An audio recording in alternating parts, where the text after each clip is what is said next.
정치권 이슈와 정책 분석을 통해 여론의 심장을 저격하고 민심의 흐름을 날카롭게 꿰뚫어봅니다. 여심 저격, 장윤미 민주당 법률위 부위원장, 강전의 국민의힘 노동위 부위원장 두 분 모셨습니다. 반갑습니다. 안녕하세요. 네, 추석을 앞두고 네. 또 이렇게 뭉치게 됐는데 오늘 나란히 저희 의상 스타일이 비슷합니다. 네. 색도 비슷하고 네. 네, 연휴를 앞두고 좀 합심을 해서 마음을 네. 모으자는 뜻이었는데 사실 좀 오늘 이슈에 있어서 네. 시원하게 뭔가 또 명쾌하게 좀 두 분이 풀어주셨으면 좋겠다는 네. 그런 생각이 들거든요. 네. 의상은 차분하지만 마음만큼은 화끈하게 한번 뜨겁게 해보겠습니다. 네, 뜨겁게 한번 이야기 나눠보도록 하겠습니다. 네.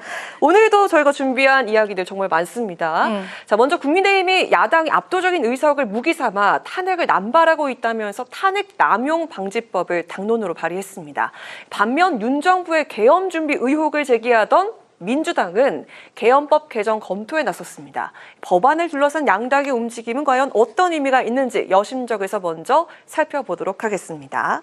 자, 먼저 강 변호사님. 네. 자, 우선 그 국민의힘은 탄핵 남용을 방지하는 특별법 제정을 당론으로 발의를 했습니다. 네, 맞습니다. 민주당이 윤 정부 임기 동안 18건의 탄핵 소추안을 발의했는데 모두 그 헌법재판소에서 기각됐다는 점을 지적을 했죠. 맞습니다. 이 법안에 구체적으로 좀 어떤 내용이 담겨 있습니까? 일단은 탄핵 소추안을 발의를 하면 그 해당되는 사람 같은 경우는 직무가 정지가 되는 상황이거든요. 네. 지금도 이진수 방통위원장 같은 경우는 헌법재판소에서 심리 중인데 그동안에는 직무가 정지되어 있고 과거에 이상민 행안부 장관에 대해서도 이태원 참사와 관련해서 그때 민주당에서 탄핵안을 발의를 할 때 많은 법조인들이 이게 어떤 정무적인 책임을 떠나서 헌법과 법률에 중대한 위반이 있어 보이진 않는다라는 의견들이 많았단 법적으로는 말이죠. 책임이 없다. 예, 그럼에도 불구하고 민주당에서 어쨌든 탄핵안을 발의를 했고 이상민 의원 같은 경우 6개월 정도 걸렸어요. 네. 한 5달 반 정도가 걸렸는데 헌법재판소에서 일치된 의견으로서 기각이 된 것이죠. 최근에 이정석 검사에 대해서도 역시 일치된 의견으로서 기각이 나왔습니다.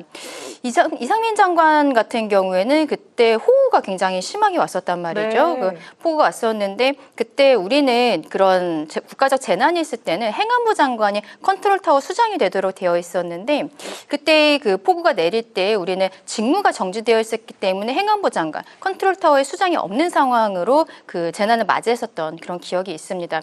결과적으로는 민주당에서 이렇게 탄핵 소추안을 발의를 하는 것이 남용이 되면서 그 해당인들이 직무가 정지되고 그리고 또 국민의 입장에서는 그것을 막기 위해서 굉장히 이게 정쟁이 커지면서 국회가 거의 올스톱되어 있었던 상황이었었잖아요. 이거를 좀 방지를 해보자라는 의미에서 국민의힘에서 결국엔 당론으로서 이걸 발의를 하게 됐는데요.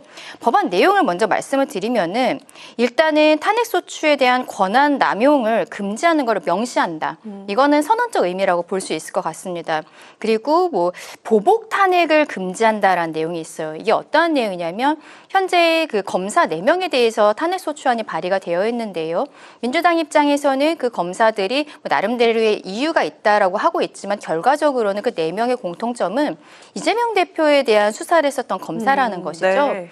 그래서 이러한 국회의원의 본인이나 가족 그리고 같은 당 의원에 대해서 수사하는 검사 그리고 이제 재판을 하고 있잖아요. 재판하는 판사에 대해서 이렇게 탄핵소추를 하는 것을 금지하는 내용도 포함이 되어 있습니다.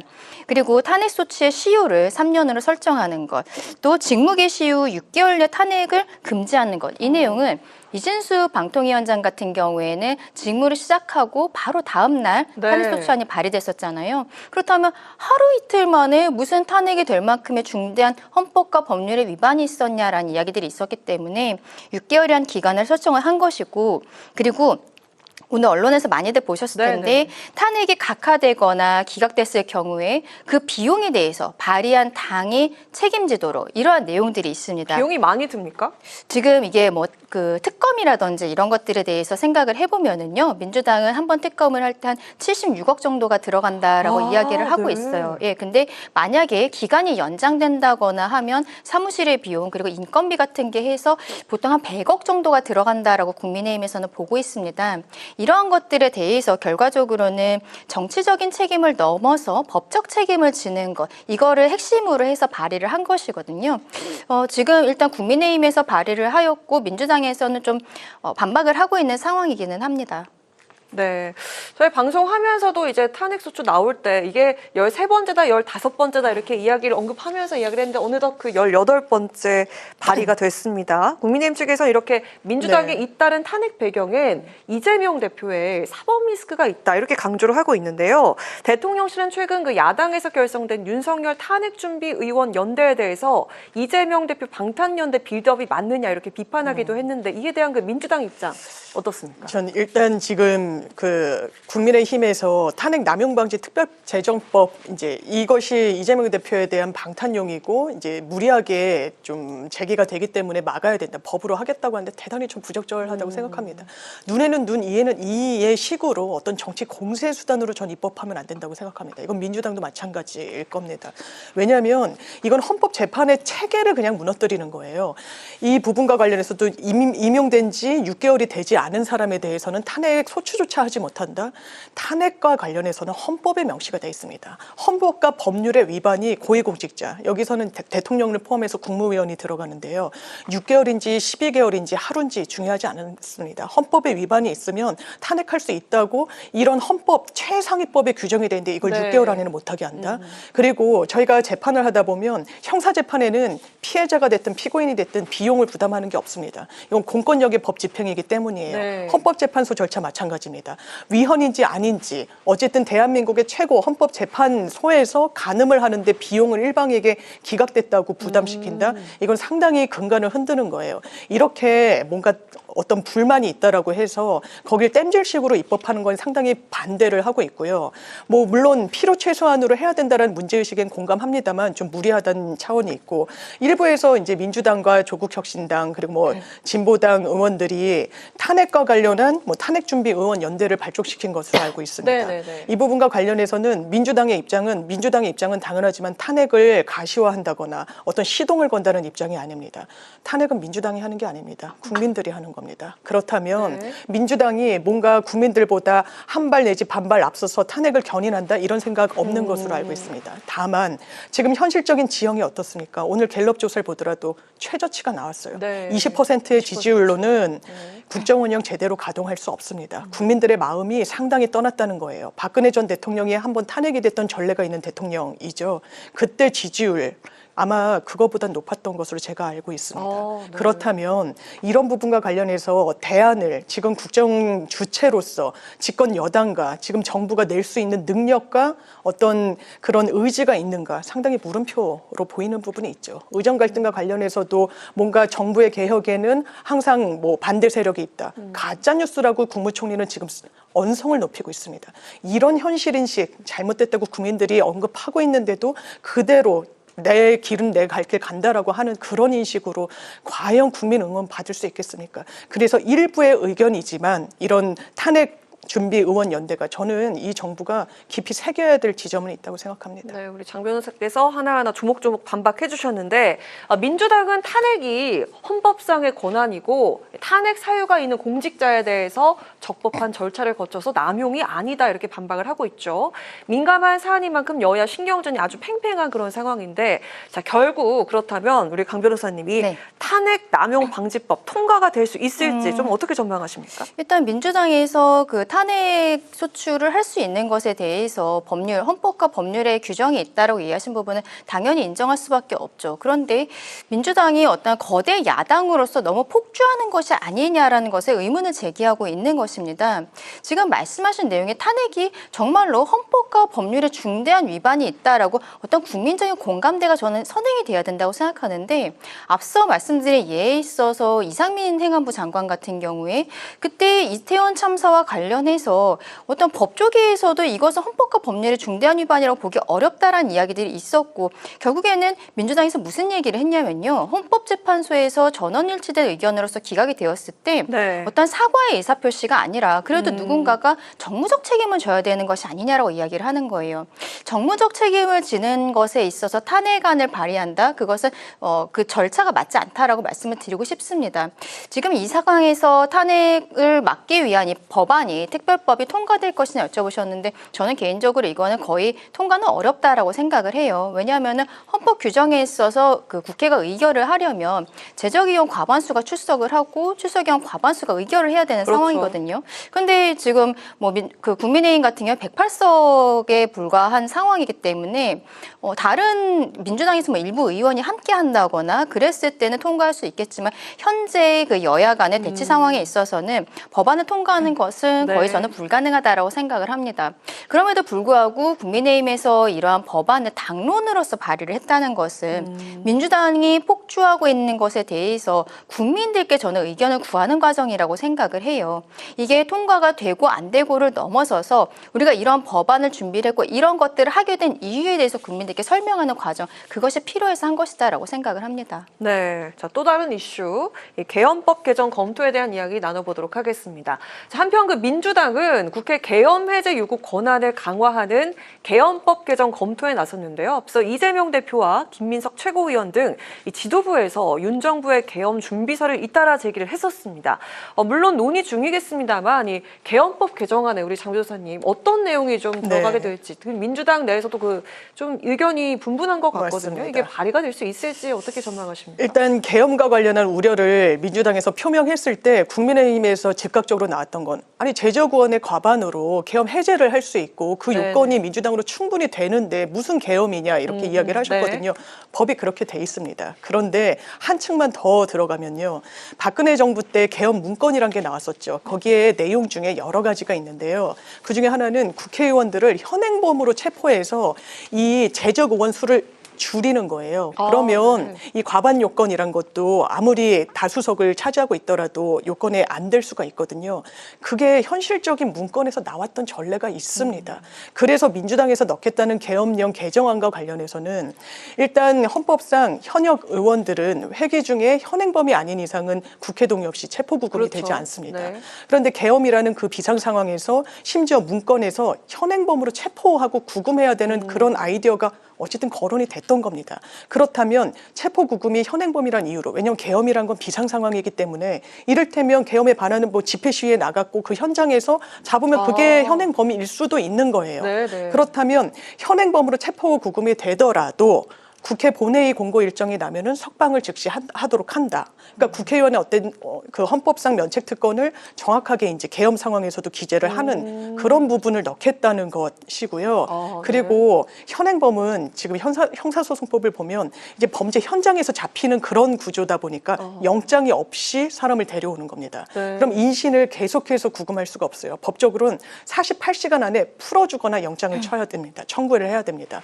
그렇다면 이런 영장 철부와 관련해서 아마 이런 비상 상황에서는 현행범이라는 명목으로 이제 현역 의원들의 체포구금이 가능하니 48시간이 지나도 이제 영장 쳤는데 제동을 걸 수 있도록 개헌법을 좀 정비하자는 건데요.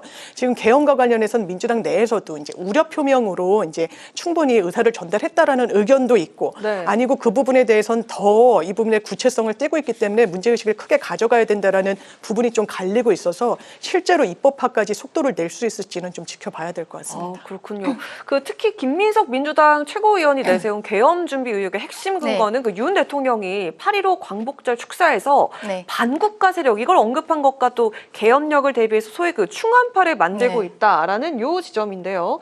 좀 공감하신지 여쭙고 싶고 그리고 그 한동훈 대표가 외계인 언급을 했습니다. 이거 외계인을 대비하는 것과 똑같은 거다 이렇게 얘기를 했는데 자 어떤 좀 대응책이 있을지 어떻게 생각하시는지 들어볼까요? 김민석 의원이 굉장히 부실한 그 증거라고도 할 수 없고요. 뭐 그러한 상황으로 말씀을 하시고 계시는데 굉장히 부적절하다. 특히 수석 최고위원 아니겠습니까? 그리고 거기에 따라서 이재명 대표 같은 경우에는 지난번 여야 당대표 회담에 있어서 모두 발언에서 계엄령 이야기를 해서 더 일파만파 커진 부분이 있는데 그 이후에 뭐 김민석 의원이나 다른 의원들이 특별한 증거를 제시를 못하면서 이러한 뭐 400명 중에 그 군 수뇌부의 400명 중에 단 4명이 충암고 출신인데 이것을 가지고 뭐 계엄을 모의하고 있다 이런 형태로 이야기하는 것을 민주당 내에서도 좀 공감하기 어려웠던 것으로 보여요. 그래서 정성호 의원 같은 경우에는 친명계 좌장인데 네. 이분도 뭐 제보라는 것이 대부분 상상력 이런 거 아니겠냐라는 형태로 말씀을 하고 계시거든요. 저는 이 계엄과 관련한 법안을 발의를 한다는 것이, 개정안을 발의를 한다는 것이 민주당 입장에서는 두 가지 이유가 있다고 생각을 합니다. 하나는 출구 전략이라고 말씀을 드리고 싶어요. 왜냐하면 뭐 대통령이 그런 뭐 반국가 세력에 대한 뭐 언급을 했다라든지, 그리고 400명 중에 단 4명이지만 이러한 뭐 계엄을 모의하는 형태에 대해서 민주당이 우려를 가지고 있기 때문에 네. 뭐 1%의 이런 가능성이 있다면 이것을 막기 위해서라는 이야기들을 하시는 분들이 있어요. 그렇기 때문에 그걸 막기 위해서 우리는 이런 개정안을 발의한다라고 이야기하는, 칼을 꺼냈으면 무라도 썰어야 되는 이러한 부분들이 있다라고 생각을 하고, 또 한 가지는 이 법안에 대해서 결과적으로 만약에 민주당에서 이 법안을 통과를 시켰을 때 대통령 입장에서 이것을 제2요구권을 행사하지 않을 수가 없습니다. 그렇다면 대통령이 제2요구권을 행사하면 봐봐라, 계엄을 준비하고 있으니까 이 계엄과 관한 법령에 대해서 받아들이지 못하는 거 아니냐라고 다시 프레임화를 할 수 있다라고 저는 그 두 가지 이유 같다 생각을 하는데요. 굉장히 부적절하고, 이것을 민주당이 만약에 국회 내에서 통과를 시킨다면 저는 국민적 역풍이 굉장히 클 것이라고 생각합니다. 이번에 계엄령과 관련해서 이야기한 것이 좀 도를 넘어선 부분들이 있어요.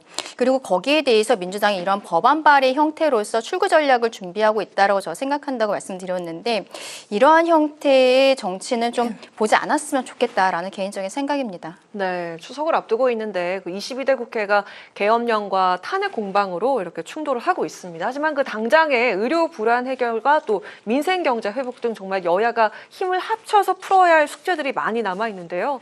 계엄령과 탄핵은 이 사회 혼란을 가중시킬 수 있는 중대한 문제입니다. 보다 무겁고 진중한 접근이 서로 필요해 보입니다. 자, 이어서 정치 현안도 살펴보도록 하겠습니다. 추석 전에 아주 중요한 판결이 나왔는데, 도이치모터스 주가 조작 사건 항소심에서 전주가 받은 유죄 판결이 김건희 여사 특검법 공방으로 번지고 있습니다. 박찬대 민주당 원내대표는 김 여사의 계좌가 주가 조작에 활용된 건 이미 1심 판결부터 인정이 됐다면서 특검은 피할 수 없다, 이렇게 주장을 했는데요. 이 김 여사에 대한 검찰의 처분에 대해서 좀 어떻게 전망하시는지 먼저 우리 장 변호사님 여쭙겠습니다. 이거 수사를 안 할 도리가 없을 겁니다. 네. 왜냐하면 여기 여러 일당들이 등장을 해요. 그런데 가장 김건희 여사와 유사한 게 이른바 전주 손모 씨입니다. 네. 본인이 1심에서는 검찰이 이런 일당과 도이치모터스 주가 조작 일당과 공범 관계로 기소를 했습니다. 공범이라는 건 모의부터 어떤 실행을 어떻게 할지 역할을 분담하고 실제 실행에 나아가는 데까지 같이 역할을 했어야 되는데 네. 거기에 미치지 못하다 보니까 그냥 무죄가 나왔던 겁니다. 그래서 항소심에 가서는 검찰이 낸 항소 이유서를 보더라도 이 사람이 공범까지는 아니더라도 주가 조작을 왜냐하면 알고 있었던 걸로 보인다고 1심 재판부가 판결한 부분이 있거든요. 그러면 최소한 범행을 용이하게 하는다. 왜냐하면 이 손모 씨가요 100억을 그 저축은행에서 대출을 받습니다. 대출 조건은 우량주에 투자를 하는 거였어요. 왜냐하면 주식을 이제 사기 위해서, 보유하기 위해서 대출을 받았기 때문에 이 중에 30억을 도이치모터스에 이른바 몰빵을 합니다. 이게 자기 확신이 없다면 사실 하기가 어려운 선택이에요. 그런 부분을 종합했을 때 최소한 이건 범행이 진행되는 걸 알고 있었고 본인의 돈이 물려있을 때 이게 어떤 시장에서 낙하하거나 이런 데 방어가 되는 걸 인지했구나, 범행을 용이하게 도와줬구나, 재판부가 인정한 겁니다. 그럼 김건희 여사로 돌아오면 김건희 여사 같은 경우에는 검찰이 항소심 이제 재판 중에 1심 재판 중인지 이제 한번 봐야 되겠지만 네네. 증인신문 과정에서 이 일당 중에 한 명 미국으로 도주를 했다가 한국으로 다시 돌아온 사람이었는데 이렇게 묻습니다. 이 사람들이 주가 조작의 그 행위 중에 이거 빨리 때려주셈 뭐 이런 문자를 보내요. 이걸 빨리 처리해달라고 이러고 그 문자가 당사자들끼리 오간 그 시점에 김건희 여사가 실제로 직접 전화 매도를 냅니다. 8만 주. 이 사람들이 8만 주를 그 시점인 때려달라고 거죠? 네. 하거든요. 그리고 주가 그 시세 조정이란 건 싸게 내놓고 비싸게 걷어들이고 이런 그 절차를 거치는 겁니다. 실제로 8만 주 매도를 냅니다. 직후에 이 세력들이 이걸 걷어 들어가요. 네. 이거는 일방의 주장이 아닙니다. 검사가 증인신문 과정에서 현출한 증거예요. 전화로 매도를 냈다는 건 검찰의 주장입니다. 검찰이 의견서에 김건희 여사와 그 모친 그 최모 씨 그 올린 수익이 23억이라고 적시를 했습니다. 지금 유죄로 인정된 방조범 손모 씨 마이너스 1억 손해를 봤어요. 그렇다면 이것이 기소가 된다 안 된다 지금 예단하기는 어렵지만 수사를 안 한다면 이게 국민들이 용납하실 수 있겠습니까? 당연하지만 무혐의 수순으로 가고 있었던 것으로 보이는데 네네. 지금 시효도 얼마 남지 않았습니다. 상고하지 않으면 1년 남짓밖에 시효가 남지 않았는데 이미 1차 주가 조작은 시효로 다 도가했어요. 법적 판단 받지 못했습니다. 이건 정의가 아닙니다. 정확하게 검찰이 수사해야 됩니다. 네, 민주당 측에서는 이제 더 이상 그 김 여사가 빠져나갈 구멍이 없다 이렇게 생각을 하는 거고 분위기 자체도 아까 개혁신당 그 허은하 대표도 뭐 특검법에 찬성을 하는 입장으로 바뀔 것 같다 이렇게 얘기를 하더라고요. 어떻게 보십니까? 이게 특검으로 가야 될 사안인지는 전 잘 모르겠습니다만 어쨌든 검찰에서 조금 더 단단하게 수사를 해야 되는 부분은 맞다라고 생각을 합니다. 왜냐하면은 검찰에서도 지금 도이치모터스 사건 항소심 판결이 나왔을 때 판결문을 검토를 해서 지금 김건희 여사에 대해서도 좀 더 추가 보강을 하겠다라는 이야기를 이미 했었거든요. 그리고 최근에 7월 정도에 그 김건희 여사를 경호 문제로 그 제3모처에서 조사를 하지 않았습니까? 그때가 네. 실상 도이치모터스 사건에 대해서 조사를 한 것이었고 그리고 그때 만났을 때 명품백 조사까지도 같이 이루어졌었던 부분입니다. 그런데 지금 이 손 씨와 김건희 여사의 상황에 대해서 조금 생각을 해보면은 손 씨 같은 경우는 본인이 100억이라는 대출을 받아서 그리고 그 일당과 계속적으로 연락을 했었던 부분들이 있어요. 본인이 어떤 손해를 봤을 때 손 씨 같은 경우는 위에 김 씨라는 사람이 있는데 그 사람에게 뭐 갑자기 연락을 해가지고 지금 이게 어떻게 된 것이냐 이런 것들이 있었는데 김건희 여사 같은 경우에는요. 계좌가 3개가 쓰인 것이 맞습니다. 그것은 이 일당의 1심 판결문에 나와요. 김건희 여사의 계좌가 쓰였다. 근데 김건희 여사 같은 경우는 일관되게 이야기하는 것이 본인이 계좌가 어떤 주가 조작에 쓰인다는 것은 몰랐었다라는 것이죠. 그리고 그 일당과 연락을 했다라거나 이런 증거들이 지금까지 검찰에서 확보하지 못한 것을 알고 있습니다. 그렇기 때문에 지금까지 기소를 못했었던 것으로 보여요. 직접 연락을 한 증거는 없다. 예, 그런 네. 것들이 나오지 않았던 것이죠. 그렇기 때문에 검찰에서 지금까지도 기소든 불기소든 아무것도 하지 못한 상태로 지금까지 온 것으로 보이는데 김건희 여사를 최근에 7월에 조사를 했습니다만 지금 항소심 판결문을 봤을 때 검찰에서 만약에 뭐 추가적인 조사가 필요하다고 판단을 하면 조사가 들어갈 수도 있겠죠. 실제로 최근에 김건희 여사의 모친 최은순 씨 같은 경우에는 비공개 소환 조사를 받았던 것으로 알려지고 있거든요.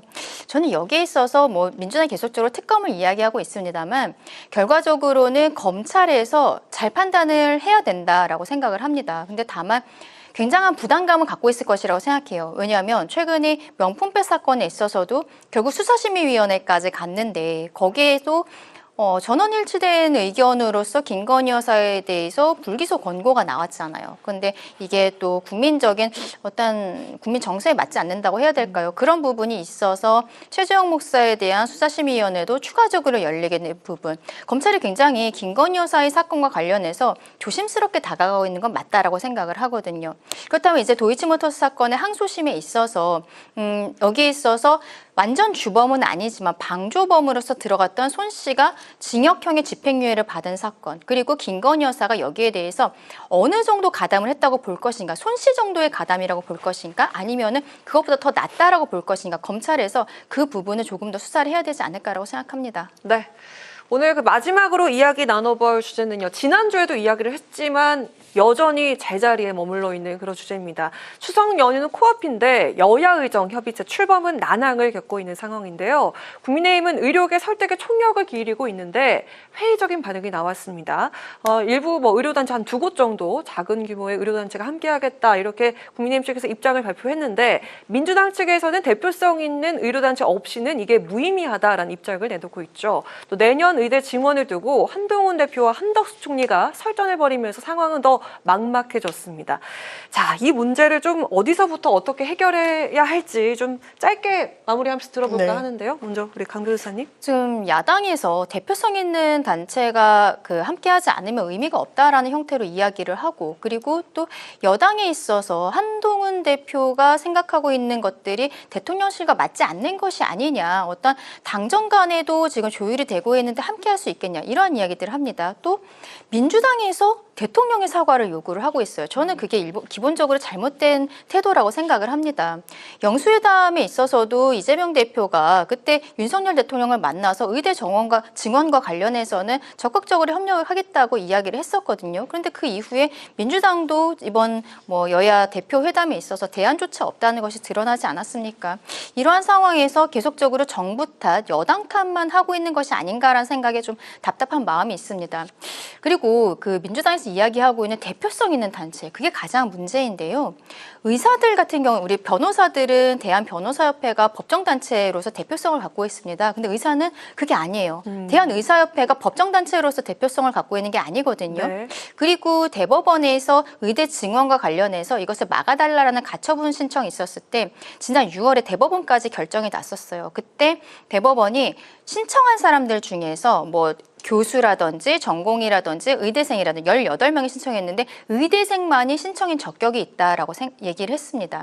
그렇다면 이번 여야 의정 협의에 있어서도 결과적으로는 의대생들이 가장 관계가 있는 사람들, 이 사람들의 이야기를 들어야 되는데 지금 전공의 협의회가 박단 비대위원장을 중심으로 해서 좀 의견들을 많이 내고 있는데 현재는 의대생들이 전공의 협의회와 함께하고 있어요. 좀 젊은 의사들끼리 모여 있는 것으로 보입니다. 근데 박단 비대위원장이 이틀 전인가요? 이면태 대한의사협회 회장과는 같은 테이블에 앉을 수 없다라고 이야기한 거예요. 그렇다면 국민들께서는 너무 답답한 게 아까 야당에 대해서 제가 좀 지적을 하긴 했습니다만 여야 정 같은 경우 그래도 준비가 되어 있다고 생각하는데 의료계에서 대표성 누가 테이블에 올라갈 것인지 결정하지 못하면서 이게 차일피일 시간이 늘어지고 있고 지금 당장 내일부터가 추석 연휴가 시작이 되지 않습니까? 저는 그래서 말씀드리고 싶은 것이 의료계에서 정말로 이것이 집단 이기주의가 아니라 정말 국민 복원을 위한 것이다라는 진정성을 보이려면은 본인들이 테이블에 올라가기 위해서 시간이 지금 걸리는 거잖아요. 누가 대표를 할 것인가. 이 기간 동안에는 저는 의료를 정상화해야 된다고 생각합니다. 전공의들이 돌아와서 그래서 지금 일단 국민들의 그 어떠한 불안이라든지 이런 것들을 잠재우고 본인들의 진정성을 보인 이후에 그 이후에 여야의정 협의체에서 협의가 되지 않았을 때 다시 실력 행사를 하든 다시 어떤 의견 개진을 하던 해야 되는 것이고 지금의 의사들 단체 내부에서의 문제가 이게 국민들께 피로감을 주고 그리고 이게 정말로 불안함, 생명권에 대한 위협으로서 오고 있는 이 상황이 굉장히 답답하다라고 말씀드리고 싶습니다. 사실 민주당이 비교적 소극적인 거 아니냐 그러는데 동의하기 어렵습니다. 왜냐하면요. 의사단체는 여러 단체들이 있고 이해관계가 대단히 다릅니다. 무의미한 소수 단체가 이 논의 테이블에 있다고 하면 설사 합의에 이르더라도 실효성이 전혀 없습니다. 민주당에선 그 부분을 우려하는 거고 그래서 개문발차하지 않겠다는 겁니다. 정말 효력이 있고 합의를 이끌어냈을 때 유효한 대안으로 기능할 수 있는 그런 주체가 논의 테이블에 들어와야 된다는 겁니다. 너무 당연한 겁니다. 그런데 한동훈 대표도 이야기했다시피 너무 상황인식이 아니라고 한가합니다. 이 정부가 그렇다는 겁니다. 지금 국민들 추석 앞두고 다들 응급실 못 가는 걸 전제로 노하우를 공유하고 있습니다. 돌아가신 분들 일일이 나열하지 않겠습니다. 응급실 뺑뺑이 한번 현장 가보라고 가동 잘 되고 있다고 가짜뉴스라고 얘기하는 이 인식 굉장히 아니랍니다. 왜냐하면 실제로 돌아가고 계시고 100m 앞에 이 응급실이 있는 데서 쓰러졌는데 그 여대생 숨졌거든요. 기사가 났더라고요. 네, 이걸 어떻게 하겠습니까? 그렇다면 한동훈 대표가 이야기한 대로 2025년 의대 정원도 한번 고민해 볼 수 있는 겁니다. 열어놓고. 왜냐하면 의사협회에선 그걸 굉장히 관건으로 이야기를 하거든요.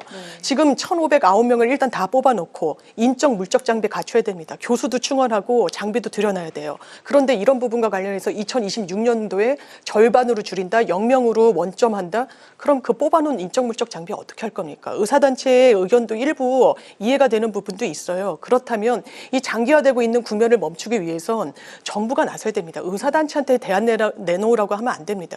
국정 운영의 주체거든요. 그렇다면 요구하는 대로 논의 테이블의 한 축인 박민수 차관 전 경질이 맞다고 봅니다. 왜냐하면 의사단체를 너무 지나치게 쓸데없이 자극해놨어요. 논의 제대로 이루어지기 어려울 겁니다. 의사를 의사라고 한 부분은 그냥 지연 말단적인 겁니다. 환자들을 외국으로 실어 날려서 다 의사들에게 구상하겠다고 했습니다. 이런 태도로는 협의되지 않을 겁니다. 모든 의제를 열어놓겠다고 정부가 일단 선언을 하고 의사단체는 유의미한 단체를 어떻게든 오도록 여당이 노력할 부분이 있겠지만 정부가 노력해야 됩니다. 그 노력이 지금까지는 제대로 보이지 않는 것 같습니다.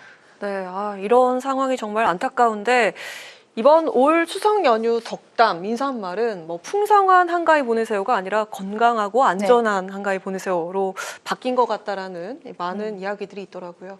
자, 오늘 여심저격 이렇게 마무리해 보도록 하겠습니다.